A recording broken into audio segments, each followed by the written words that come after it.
कल आपको ये जो अनुवाद प्रकरण है ट्रांसलेशन में अंग्रेजी में प्रेजेंट इंडेफिनिट बताया था और संस्कृत में वर्तमान काल समझाया था। संस्कृत में क्या होता है कि कंटिन्यूस जो टेंस होता है यानी वो उसमें एक ही क्रिया लागू होगी जो पहले हुई थी, इसमें कोई परिवर्तन नहीं होगा, लेकिन अंग्रेजी में ज़रूर होता है। तो एक बार वाक्य लिख करके आपको बता देता हूँ। सबसे पहले जैसे वह पढ़ रहा है, इसमें थर्ड पर्सन का एक वचन करता है।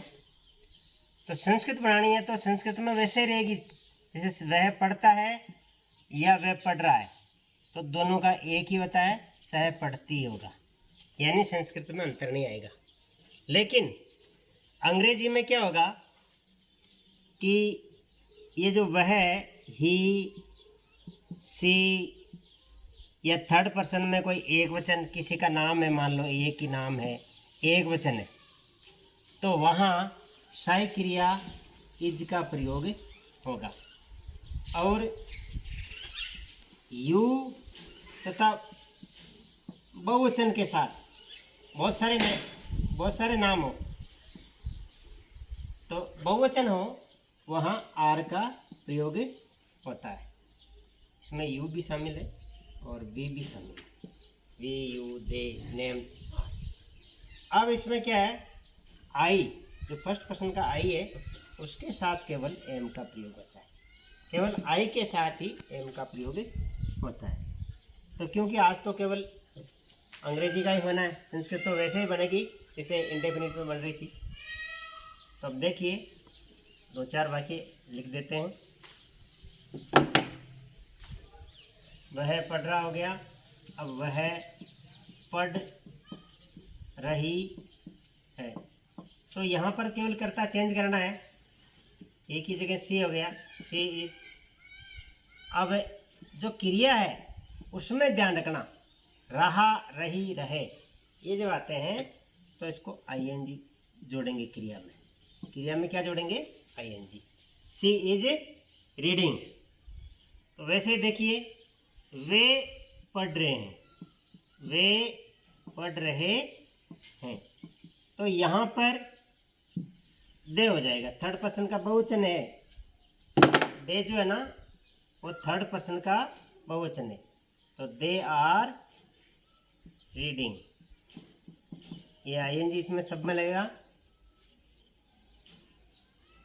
अब जैसे मैं पढ़ रहा हूँ, मैं पढ़ रहा हूँ, तो इसके साथ क्या लगेगा, आई जो है इसके साथ एम लगेगी साई क्रिया, आई एम रीडिंग। अब देखिए ऐसे जब भी जी होता है तो इसको पूरा कर दिया करो।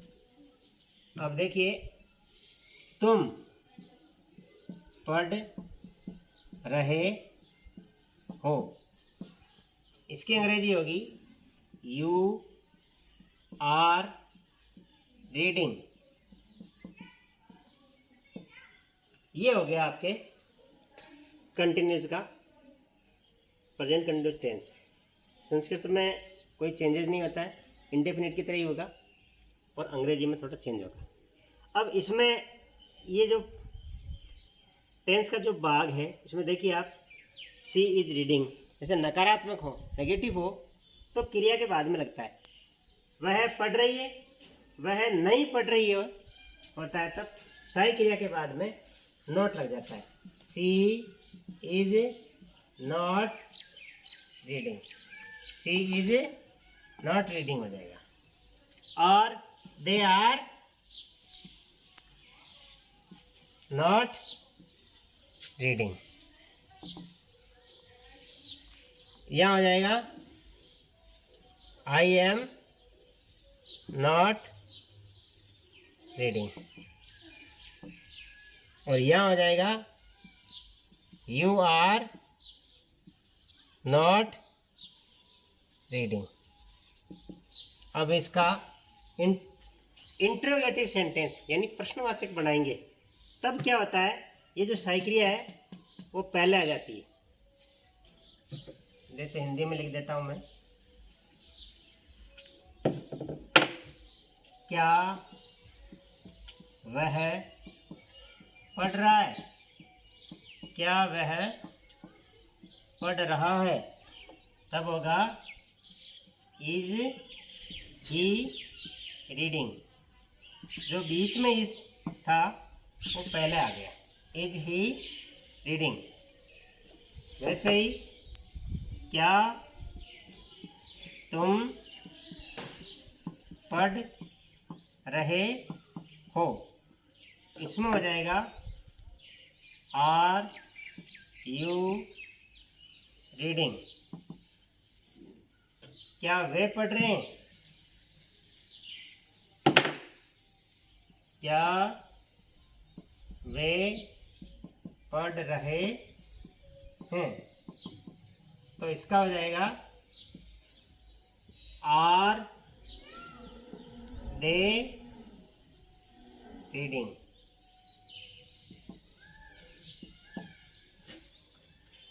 अब क्या मैं पढ़ रहा हूं, ये एक और ले लो, क्या मैं पढ़ रहा हूँ, तो इसमें हो जाएगा एम आई रीडिंग। ऐसे होगा ये कंटिन्यूस और टेंस आपके कंप्लीट हुआ। कल आपके प्रेजेंट परफेक्ट टेंस पढ़ेंगे अंग्रेजी में, क्योंकि संस्कृत में ये समान ही होते हैं, तो अंग्रेजी में थोड़ा जो चीज़ रही हुई है वो आपको बता देते हैं। धन्यवाद।